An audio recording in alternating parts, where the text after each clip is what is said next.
ഓരോ തവണ വരുമ്പോഴും ഒരേ ചോദ്യങ്ങൾ, ഒരേ ഉത്തരങ്ങൾ. എപ്പോഴാദ്യമായിട്ട് കേൾക്കുന്ന പോലെ മൂപ്പരത് കേട്ടിരിക്കും. എന്റെ കൈ കൊണ്ട് എന്തെങ്കിലും പറ്റിയിട്ടുണ്ടോ എന്ന് അറിയണമെന്നേ ഉണ്ടായിരുന്നു. തിരുത്താൻ പറ്റാത്ത കള്ളങ്ങൾ പറയരുത്.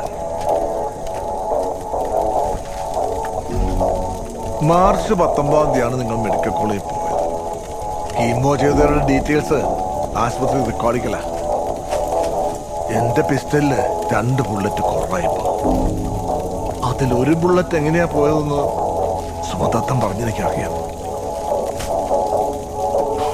സെക്കൻഡ് ബുള്ളറ്റ്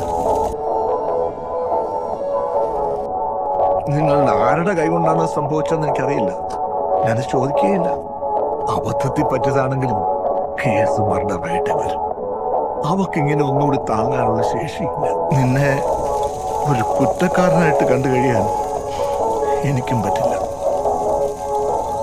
ആർക്കും ഗുണമില്ലാത്ത സത്യങ്ങൾ നിനക്കത്തി തീരട്ടെ. എനിക്കറിയാം എൻ്റേതൊരു റിക്കവറി ഇല്ലാത്ത അസുഖമാണ്.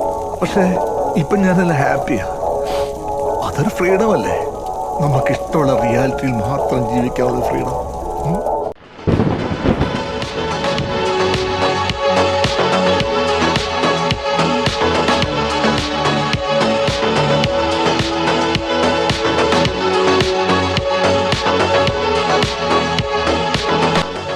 അയാൾക്ക് ഓർമ്മ സൂക്ഷിക്കാൻ ഇഷ്ടമില്ലാത്ത കാര്യങ്ങളായിരിക്കാം. ശരിക്കും ചച്ചു എന്നാ മിസ്സിംഗ് ആയത്?